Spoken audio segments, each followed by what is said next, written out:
오늘 우리가 읽은 이 창세기는 크게 두 가지 부분으로 나누어져 있습니다. 이제 먼저는 1장에서 11장까지의 사건, 그 네 가지 사건이 나오는데요. 즉 창조와 그리고 타락 사건, 홍수 사건과 바벨탑으로 인한 민족들이 분열되는 네 가지 사건을 다루고 있고, 나머지 부분은 이제 12장에서 50장까지의 이제 이스라엘의 위대한 네 족장의 이야기를 다루고 있습니다. 이제 그것이 우리가 잘 아는 아브라함과 이삭과 또 야곱과 요셉에 관한 이야기를 내용입니다. 이렇게 창세기가 구분이 된 이유는 1장에서 11장이 이제 담고 있는 내용 때문인데요. 사실 이 부분은 이제 전체 성경의 서론이 되는 부분이라고 이야기할 수 있는데, 가장 큰 사건이 하나님의 형상으로 창조된 인간이 타락이 되었다라는 이 사건입니다.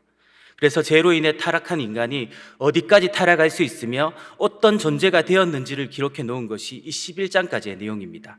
이 타락한 인간은 우리가 생각하는 모든 죄악들을 저지르는 그러한 일들이 반복이 되면서 진짜로 열심히 그렇게 망가지고 있는데요.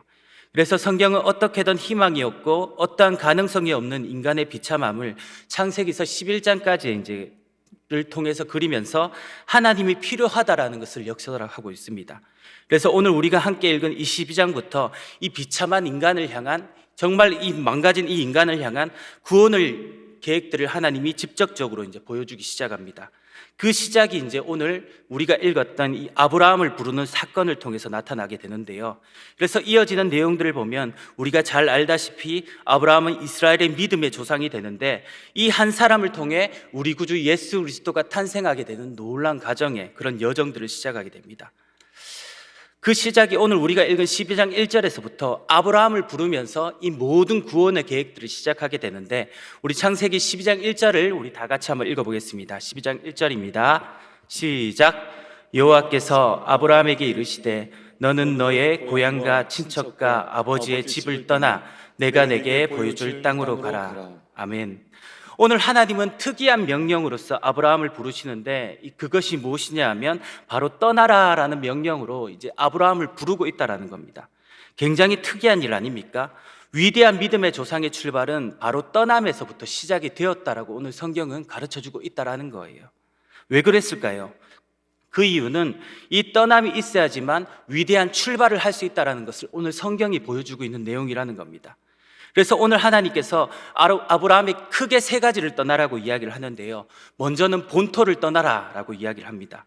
이것은 내 자신이 의지하고 살아왔던 잔뼈 굵은 삶의 터전을 떠나서 이 주님이 원하시는 삶으로 바꾸라는 주님의 도전을 주기 위함의 목적이 있었고, 두 번째가 내 친척을 떠나라라고 말씀하고 계시는데, 이것은 너를 둘러싸고 지금까지 내게 영향을 주었던 이 과거의 영향력에서부터 이제는 벗어나라라고 이렇게 이야기합니다. 그리고 마지막 떠나야 할 것이 내 아비 집도 떠나라라고 이야기를 하고 있습니다. 한마디로 가족을 떠나야 된다라고 말씀하고 있는 거예요. 쉽게 요약하면 이 자신을 의지하는 것에서부터 떠나고, 자신에게 영향력을 주는 거기서부터 떠나고, 그리고 가족에게서부터 떠나야 된다라고 오늘 말씀을 하고 있다라는 겁니다. 왜 떠나라고 했을까요? 사실 떠남 자체가 쉬운 문제는 아닙니다. 자기가 정착하고 안주하고 자기에게 평안을 주는 것, 거기서 떠나는 것은 정말로 쉽지 않은 문제예요. 특히나 고향과 친척과 아버지의 집을 떠나라고 이야기하고 있는데, 사실 이 문제만큼 어려운 일이 있을까요? 저는 이제 신학생이 되고 나서 이제 부모로부터 독립을 하고 또 하나님만 의지해야 한다는 그런 생각을 가졌었습니다. 그때 부단히도 하나님을 의지하고자 애쓰면서 살았는데요. 어느 날 말씀을 읽다가 이런 말씀이 있더라고요. 이 그리스도의 제자가 되려면 이 손에 쟁기를 쥐고 뒤를 돌아보면 안 된다라는 이 말 때문에 그 뜨거운 마음이 이제 저희 어머니에게 막 찾아갔습니다. 그러면서 이렇게 이야기했는 거예요. 어머니, 이제 아들은 없는 걸로 생각하세요. 전 이제 하나님의 아들이 되었습니다 라고 이렇게 이야기했는데, 그날 우리 어머니한테 제가 맞아 죽을 뻔했는데요. 사실 이제 자기가 익숙한 곳을 떠나는 것은 좀 쉽지 않습니다. 왜 그러냐? 우리 인생은 안정된 곳에 머물려고 하는 그런 특성들이 있기 때문입니다. 그래서 떠나는 것이 굉장히 쉬운 일은 아니에요. 그럼에도 불구하고 오늘 성경은 우리에게 반복해서 떠나라라고 이야기를 하고 있습니다. 왜 그럴까요? 이유는 딱 하나입니다. 이 떠남이 하나님의 놀라운 은혜의 출발이고 또 축복을 위한 떠남이기 때문에 그렇게 이야기를 하고 있다라는 겁니다. 사실 이 떠남 뒤에 아브라함은 믿음의 조상이 되어집니다. 2절 이하에 보시면 내가 너로 커다란 민족을 이루고 내게 복을 주어 내 이름을 창대케 하리니 너는 복의 근원이 될지라 라는 이 명령을 받고 있다는 겁니다. 우리 2절 3절도 다 같이 한번 읽어보시겠습니까? 2절 3절입니다. 시작. 내가 너로 큰 민족을 이루고 내게 복을 주어 내 이름을 창대하게 하리니 너는 복이 될지라. 너를 축복하는 자에게는 내가 복을 내리고 너를 저주하는 자에게는 내가 저주하리니 땅의 모든 족속이 너로 말미암아 복을 얻을 것이라 하신지라. 아멘. 그러면서 이 떠나라면서 하시는 말씀이 천하 만민이 너를 복되다 일컫게 될 것이니 너의 떠남은 축복을 위한 떠남이 될 것이다 하나님께서 말씀하고 있다라는 겁니다. 자, 우리는 이제 한 해를 마무리하면서 새로운 시작을 하는 시점에 있습니다. 그래서 여러 가지 떠남이 있을 수 있습니다. 쉽게는 2020년들과 이별을 하고 또 직업적인 것들 때문에 현재 있는 직장과 이별해야 되는 분들도 있을 거예요. 그리고 학생들은 새로운 학교로의 진학과 새로운 학년으로 떠나가는 일들이 있습니다. 사실 인생을 살아가다 보면 이러한 떠남이 어떻게 보면 굉장히 자연스러운 일들 중에 하나예요. 그래서 저는 오늘 말씀을 통해 우리가 새로운 한 해, 이 2021년도를 향해 떠나면서 우리의 떠남이 축복의 떠남이 되기 위해서는 어떻게 해야 될 것인가 라는 이 문제를 두고 오늘 말씀을 통해서 한번 배워보고자 합니다. 먼저는 말씀을 따라가야 됩니다. 오늘 아브라함의 떠남은 말씀에 의한 것이었는데요. 오늘 1절에서 이제 하나님께서 아브라함에게 말씀하셨습니다. 여기서 중요한 것이 하나님이 아브라함에게 말씀하셨다라는 거예요. 이 말씀하심에 아브라함은 그 말씀하시는 하나님의 음성을 듣고 4절에 이런 반응을 보입니다. 우리 4절을 다 같이 한번 읽어보시겠습니까? 4절입니다. 시작. 이에 아브라함이 여호와의 말씀을 따라갔고 롯도 그와 함께 갔으며 아브라함이 하란을 떠날 때 75세였더라. 아멘. 여기서 아브라함은 하나님의 말씀을 따라갔다라고 이야기를 하고 있는데요. 이 말은 듣는 것으로 끝이 나는 것이 아니라 행함까지 나갔다라는 것을 이야기하고 있는 내용이라는 거예요. 그래서 우리 역시 이 행함이 있는 말씀을 따라가는 이 삶이 되어야 됩니다. 사실 오늘날의 세상은 하나님의 말씀이 부족한 세대는 아닙니다. 하나님의 말씀은 지극히 차고 넘쳐서 TV를 틀어도 쉽게 하나님의 말씀을 들을 수 있고 인터넷으로 조금만 검색해도 우리가 좋아하는 목사님의 설교를 쉽게 들을 수 있는 그런 시대 속에 살아가고 있습니다. 그래서 이제 우리 삶에서 지식은 아주 풍부해요. 여기 계신 분들 역시도 대충 오늘 본문과 제목만 보고도 설교의 내용을 쉽게 유추해 나가시는 분들도 많으실 거라 저는 그렇게 예상이 됩니다. 그럼에도 불구하고 오늘 교회된 우리가 능력이 없는 것처럼 보이는 이유는 뭘까요? 더 이상 우리 안에 하나님에 대한 말씀의 구현들이 잘 나타나지 않기 때문에 그러한 일들이 일어나고 있는 것들 아닙니까? 하나님은 말씀하셨고 또 하나님은 명령하셨는데 그 말씀을 따라가는 어떠한 행위도 나타나지 않으니까 오늘 우리가 이렇게 힘이 없는 세대가 되어서 세상 가운데 짓밟히고 모욕당하는 그러한 일들을 경험하고 있는 것들 아닙니까? 그래서 우리는 이 말씀을 듣는 것, 이것도 굉장히 중요하지만 그것을 행하는 삶, 이것도 중요하다는 것을 기억하셔야 됩니다. 저는 어릴 적 저희 아버지한테 자주 들었던 말이 있습니다. 항상 아버지가 이야기하시고 뭐라고 하시면 이제 아들로서 좀 져드리면 되잖아요. 그래서 예, 아버지 맞습니다 라고 이렇게 이야기하면 되는데 저는 좀 솔직하고 눈치가 없어서 그런지 몰라도 또박또박 따져가면서 아버지 그 말은 이게 아니고 이게 맞습니다 라고 이렇게 이야기를 하고 막 아버지에게 막 따지고 들었던 거예요. 그렇게 하다 보니까 이제 제가 보면 이제 말도 좀 되게 잘하니까 아버지가 저한테 말싸움을 이길 수가 없는 겁니다. 그러면서 나중에 막 화가 나서 저한테 막 하시는 말씀이 있어요. 니는 진짜 이 주디만 살았다 하면서 막 계속 저한테 이야기를 하시는 거예요. 이 말을 들었던 이유가 뭘까요? 바로 이제 저는 지식은 있는데 거기에 따른 삶은 없었기 때문에 이제 아버지에게 그런 소리를 들었던 거예요. 오래전에 제 여동생에게도 언젠가 제가 이렇게 물은 적이 있습니다. 이 사람들을 상대하고 목회를 하는 것들이 어느 날 굉장히 힘이 들어서 객관적으로 제가 어떤 사람인지를 좀 궁금해서 이제 동생에게 물어봤습니다. 동생에게 네가 보기에 나는 어떠냐라고 솔직하게 이야기 좀 해라 라고 그렇게 물었는데 동생이 마치 기다렸다는 듯이 이렇게 이야기를 하는 거예요. 그래 오빠야, 그래 솔직하게 대답하라니까 하는데 오빠야 네 말은 틀린 것은 하나도 없다 라고 그러는 거예요. 여기서 끝나면 좋은데 한마디를 더 붙이는 겁니다. 그런데 오빠야 네 말을 들으면 이 기분이 나쁘다 라고 이렇게 이야기를 합니다. 왜 그렇게 이제 기분이 나쁘게 들릴까라고 고민해 보니까 제 삶이 제 말에 못 따라가고 있었기 때문이에요. 이 지식은 있는데 지식에 맞는 삶을 살아가지 있지 못했기 때문에 그러한 평가를 받았던 것 아닙니까? 제가 이런 이야기를 하는 것은 오늘 우리는 지식만 가졌으면 안 된다라는 것을 말씀드리고 싶기 때문이에요. 하나님의 말씀에 대해서 이 지식적 동의가 우리 가운데 있다면 이 말씀을 살아내는 삶, 즉 행함이 굉장히 중요하다는 것을 믿을 수 있기를 바랍니다. 그래서 이 성도들에게는 아멘만 있으면 안 되고 아멘 다음이 굉장히 중요하다는 겁니다. 사실 이것은 바리새인들을 향한 예수님의 책망에서도 나타납니다. 마태복음 23장 23절에서는 이렇게 이야기를 하고 있습니다. 다 같이 한번 읽어보실까요? 시작! 하 있을진저 외식하는 서기관들과 바리새인들이여 너희가 박하와 회양과 근체의 11조는 들이되 율법에 더 중한 바 정의와 긍휼과 믿음은 버렸도다. 그러나 이것도 행하고 저것도 버리지 말아야 할지니라. 아멘. 여기서 보시면 이 바리새인들이 이 책망받는 것은 하나님의 율법을 지키는 것에는 능하고 그분 앞에 11조와 예배 드리는 이러한 종교 행위들은 굉장히 능한데 정작 그 삶의 이 율법의 구현, 이 하나님의 뜻을 행하는 것에는 도무지 중요하게 생각하지 않는 이 일들이 나타납니다. 그래서 우리 역시 우리 안에 말씀을 따라가는 이 행위가 사라져 버리는 것, 이것에 대해서 통탄하고 아파하지 않으면 안 된다라는 것을 이야기하고 있는 것들 아닙니까? 저 역시 마찬가지입니다. 저는 이제 예전에 주일학교를 오랫동안 맡았던 적이 있었는데요. 제가 이제 예전에 한 부서 이제 소년부를 맡았을 때 이제 일이었습니다. 이 애들을 가만히 연구해 보니까 이 혼자 있을 때는 대부분 아이들이 착하고 굉장히 순수한데 이 뭉쳐만 놓으면 이제 깡패 비슷한 그런 기질들이 좀 있더라고요. 그래서 뭘 물어보면 정상적으로 대답하지 않습니다. 예를 들면 이제 제가 설교 때 한번 이렇게 물어봤습니다. 내가 목사가 되지 않았다면 뭐가 됐을까라고 이렇게 이야기하니까 얘들이 기초 수행할 수급자요 이렇게 이야기를 하는 겁니다. 그러면서 이제 나의 취미는 뭘까라고 질문하면 바지에 똥지리기 막 이런 식으로 막 이야기를 하고 어느 날은 굉장히 뜬금없이 아이 하나가 묻는 거예요. 진지하게 목사님 차에는 미사일이 달렸어요? 라고 묻는 거예요.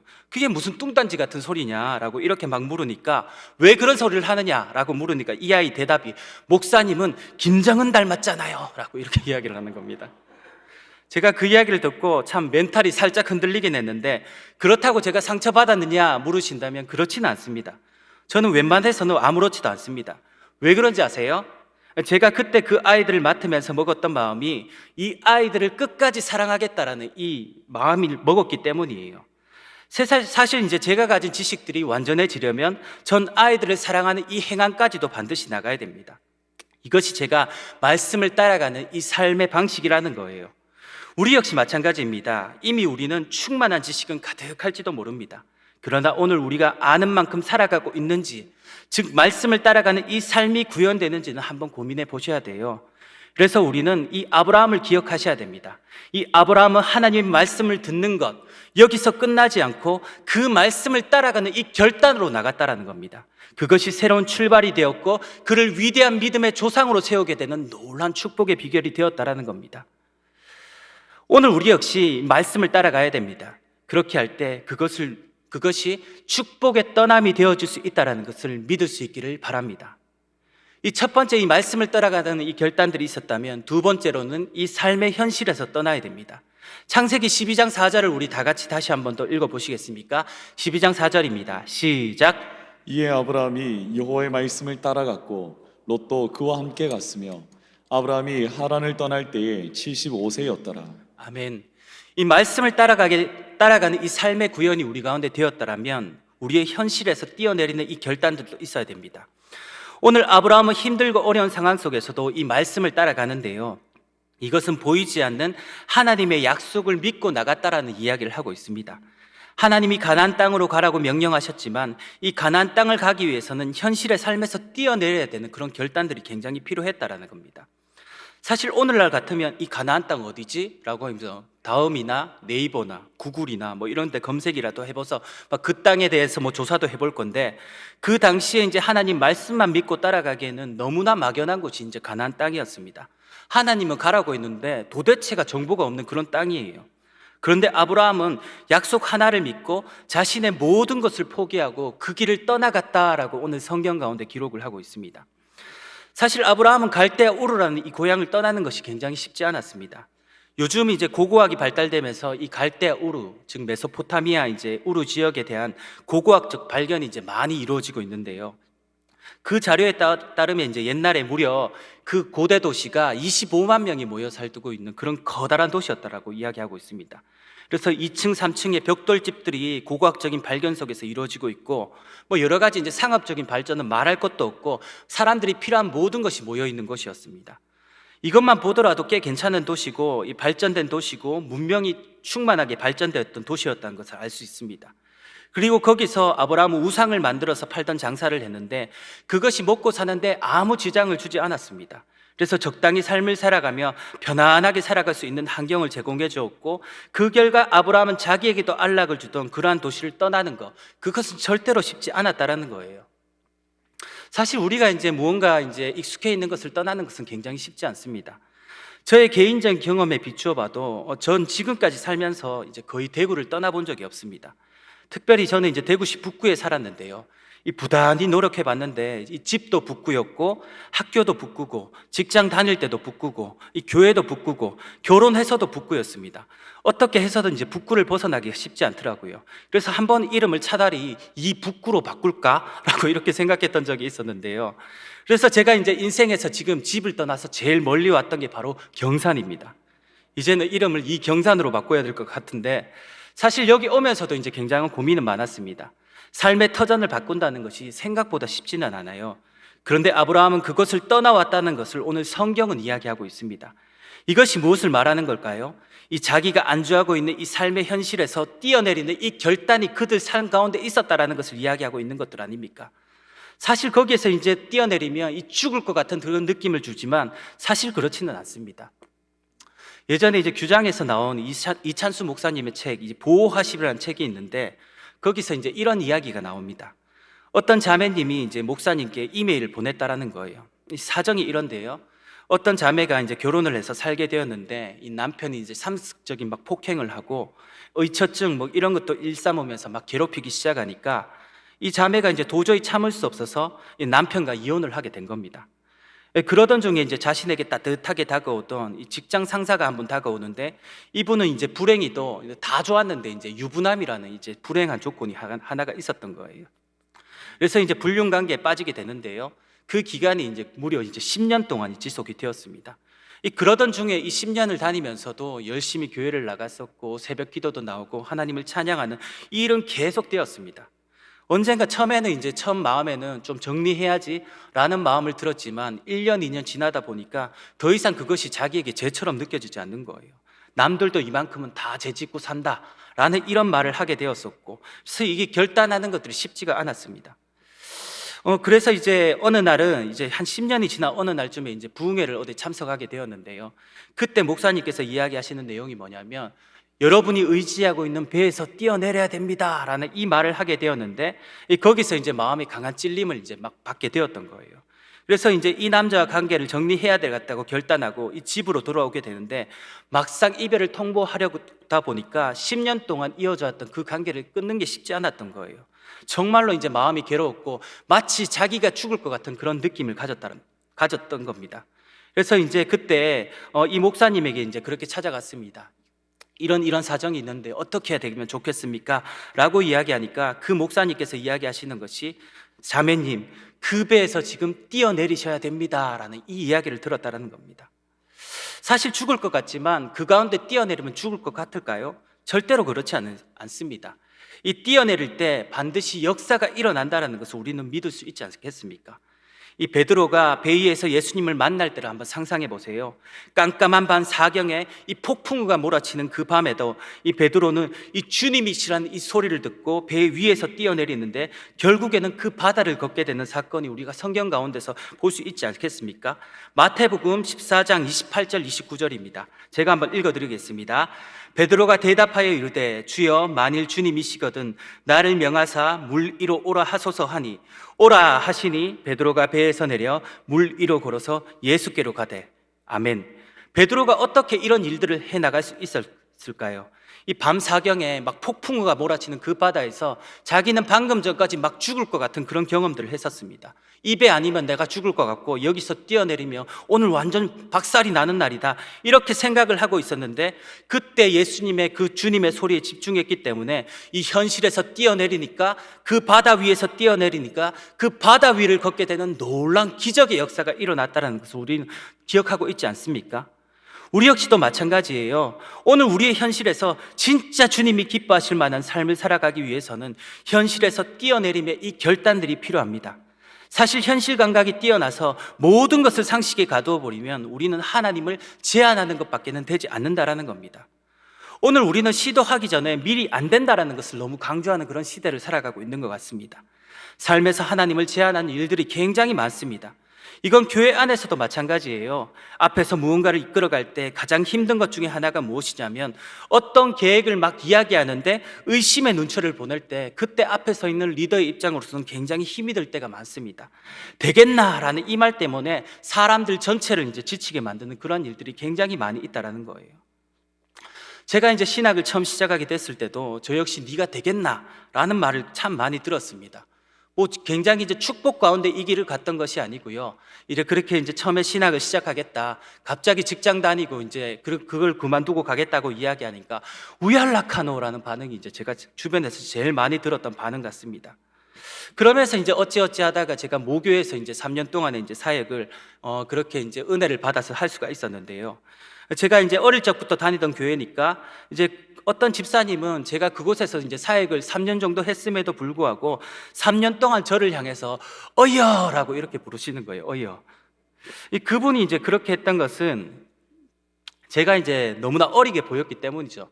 그러면서 이제 제가 이제 다른 교회로 이제 그렇게 부임을 하게 되는 그날, 이제 전날까지도 어여 가서 잘해래라고 이렇게 이제 이야기를 하면서 막 들었던 그런 기억이 있는데, 그분들의 눈에는 제가 교육자처럼 보이지 않았겠죠. 제가 모교회를 사역을 시작하면서 처음 유치부를 이제 저한테 권했습니다. 그래서 이제 제가 유치부를 딱 저에게 권했던 이유는 유치부 정도면 좀 미숙해도 잘 할 수 있지 않겠나라는 그런 말들이 이제 조금 마음이 들었고, 당에서 결정해 주셔서 유치부 사역을 맡겨 주셨는데요. 그때 이제 유치부를 담당하는 한 권사님이 계셨는데, 이제 부장 권사님께서 다짜고짜 이제 제가 어릴 적부터 봤으니까 별로 마음이 들지 않았던 거예요. 그래서 막 당회를 찾아가서 막 그렇게 요청을 하기 시작했습니다. 당회 장로님들 막 찾아가서 우리도 좀 제대로 된 교육자를 보내주세요 라고 이렇게 이야기를 하는 거예요. 그래서 이제 마음 잡고 의욕적으로 사역을 시작하려고 했는데, 뭘 하려고 하면 이 권사님께서 전도사님께서 하는 일이 뭐가 있어요? 막 이런 식으로 막 쏘아붙이는 거예요. 사실 막 마음속에 막 울분이 차올랐지만, 그런데 거기서 더 중요한 것은 무엇이냐? 내 안에 가시는 하나님을 저는 의심하지 않았습니다. 하나님이 만약에 부르셨다면 이곳에서도 반드시 살게 하실 것이라는 이 믿음이 제 안에 있었던 거예요. 결국 그러한 믿음으로 나가다 보니까 어여라고 불리던 제가 여기서 설교하고 있다는 것을 믿을 수 있기를 바랍니다.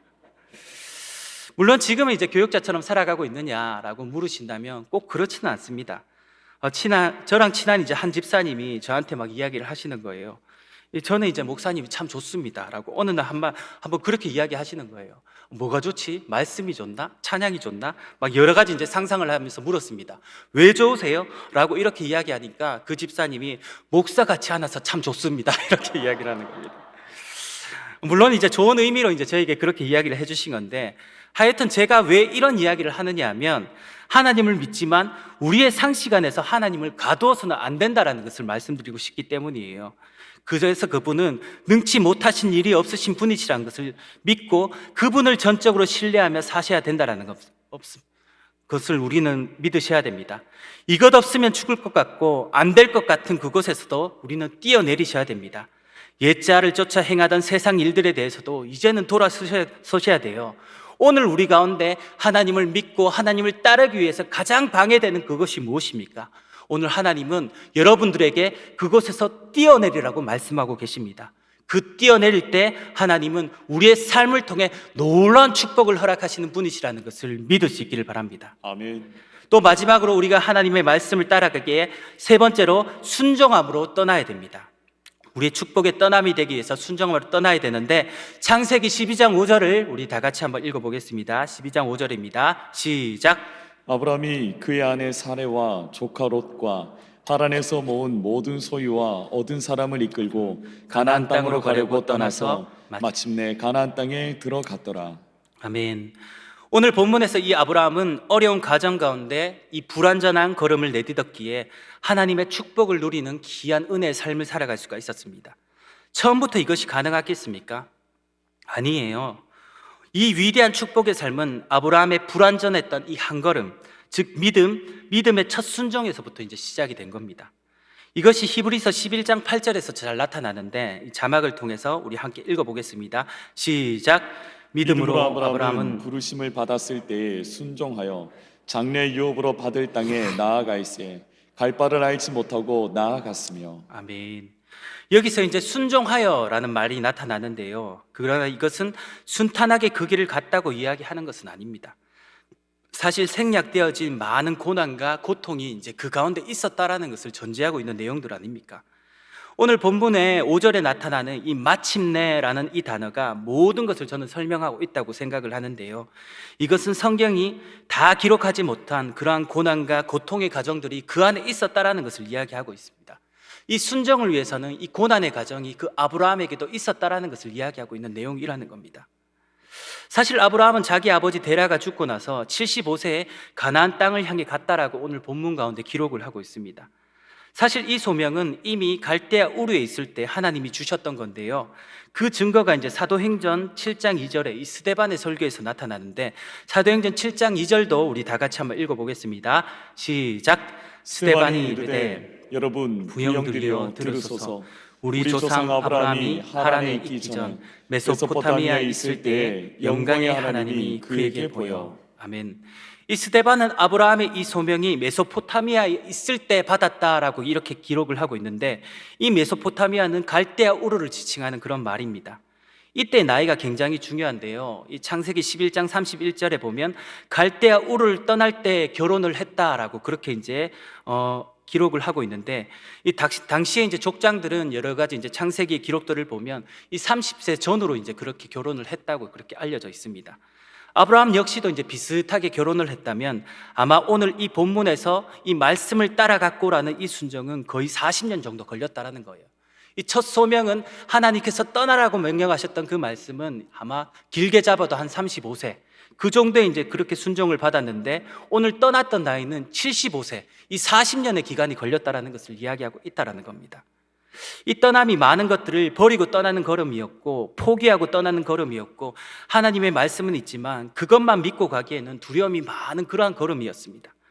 그러나 그러한 불안함과 억지스러운 순종에도 이 불안점 속에 한 걸음을 내딛었는데 하나님은 그를 믿음의 조상으로 만들어 가셨다라는 겁니다. 사실 순종이라는 것은 우리가 쉽게 생각하지만 한 걸음 내딛기가 생각보다 쉽지 않을 수가 있습니다. 그러나 이 한 걸음을 내딛게 되었을 때 그 한 걸음은 두 걸음이 되고 두 걸음은 세 걸음이 되는 거예요. 제가 군에 있을 때 이제 제일 싫어했던 훈련이 이제 행군인데요. 한 20km 정도를 막 걷지 않겠습니까? 무거운 것들을 메고 처음에 시작할 때 이거 하겠나라는 생각이 들거든요. 막 등에 맨 것도 한 20km 되고 20km를 막 걸어가야 되는데 못할 것 같다는 생각이 드는데 나중 되면 이제 거의 대부분 낙오 없이 이제 거의 다 20km를 해 나갑니다. 왜 그러냐 하면 나중에 이 걸음이 내 삶을 이끌어 가더라고요. 한 발짝 내딛었는데 이제 자동적으로 그냥 몸이 반응해서 막 걷기 시작하는 겁니다. 그래서 이제 한 4시간, 5시간을 걸어서 이 그 긴 거리를 막 그렇게 이제 걸었던 그런 기억들이 있는데요. 사실 이제 첫 번째가 어렵지 두 번째는 굉장히 쉬운 겁니다. 제가 이제 신학을 시작하고 이제 교육자가 되기 전에 그런 가정의 어떤 기도를 좀 해야 되겠다는 생각을 가졌던 적이 있습니다. 왜 그랬냐 하면 저는 이미 결혼을 했었고 저의 꿈은 그냥 교회 안에서 좋은 장로님이 되는 것이 이제 그런 꿈이었는데 그래서 이제 직장도 다니고 있었고 열심히 살아가고 있었는데 어느 날 하나님께 이게 은혜를 받으니까 이제 도저히 안 되겠는 거예요. 그래서 한번 기도라도 한번 해보자. 그래서 이제 마음에 작정을 하고 한 3개월은 하나님 앞에 기도해보자라는 마음으로 달려들었고 매일같이 이제 제가 퇴근을 하고 이제 주암산으로 막 올라갔습니다. 그래서 이제 퇴근하고 나서 한 3개월 정도를 매일 12시까지 제가 자주 가는 바위가 있었거든요. 그곳에서 이제 기도하고 하나님 새로운 길을 열어주십시오. 하나님 응답해 주십시오라고 이제 기도했는데 저는 그렇게 열심히 기도하면 하나님이 뭐라도 응답하실 줄 알았거든요. 이 3개월 동안 막 기도하다 보니까 날씨가 점점 추워져서 이제 더 이상 여기서 기도 못 하겠다라는 마음의 확신만 더 들더라고요. 근데 이제 그렇게 이제 기도하는데 3개월이 지나고 나니까 하나님이 나에게 한상도 보여주지 않고 음성도 들려주시지 않았지만 이 마음의 확신을 주시는 거예요. 너의 길은 내가 책임지겠다라는 이 확신을 주시니까 이 불안한 마음이었지만 이 한 걸음을 떼고 걸어가기 시작하니까 부족하지만 여기까지 이르게 된 겁니다. 사실 그 걸음은 매일매일이 쩔뚝거림이었고 힘들지 않았던 적은 단 하루도 없었던 것 같습니다. 하루도 쉬운 날은 없었던 것 같아요. 그러나 그런 불완전한 가운데 걸어오게 되니까 하나님이 이 부족한 저를 여기에 이 강단에 세우신 것 아니겠습니까? 그래서 우리 역시 이 성령을 의지하면서 이 그 불완전한 한 걸음을 떼셔야 됩니다. 사랑하는 성도님들, 이 불완전해도 괜찮습니다. 처음부터 완전한 것은 이 세상에 존재하지가 않습니다. 모든 출발은 이 불완전한 것, 거기서부터 시작이 돼요. 그 불완전함 속에서 지속적으로 걸어가게 될 때 하나님은 완전으로 이끌어 나가시다는 것을 믿을 수 있기를 바랍니다. 그래서 우리 역시 이 불완전하지만 우리의 믿음의 첫 스텝을 잘 디디셔야 됩니다. 수많은 고민과 어려움이 있고 새로운 무언가를 향해 달려갈 때 우리 마음속에 많은 두려움이 있지만 오늘 여러분에게 요구하시는 이 믿음의 순종을 이뤄낼 수 있기를 주님의 이름으로 축복합니다. 이제 새로운 한 해를 시작할 때입니다. 작년을 생각하면 어렵고 힘들었던 기억밖에 없는 것 같아요. 코로나로 인해서 아무것도 못했고 교회 성도들은 3분의 1로 완전 반토막이 나버렸고 여러 가지 이제 우리에게 코로나 팬데믹으로 인해서 고난을 줬고 경제적인 부분은 압박이 되고 그러면서도 삶은 살아가야 되고 힘들어서 정말 어떻게 살아가야 될지 모르는 그런 고민과 고통들을 많이 줬던 그런 시기였던 것 같습니다. 올해도 비슷할 것 같은 이 두려움이 우리 가운데 있는 것 같습니다. 그러나 우리는 올해도 이 믿음의 첫걸음을 떼 걸어가셔야 된다는 거예요. 그렇게 할 때 하나님은 오늘 우리에게 축복을 허락해 주시는 하나님이시라는 것을 믿으셔야 됩니다. 우리 5절을 다시 읽어보겠습니다. 5절입니다. 힘차게 다시 한번 읽겠습니다. 시작.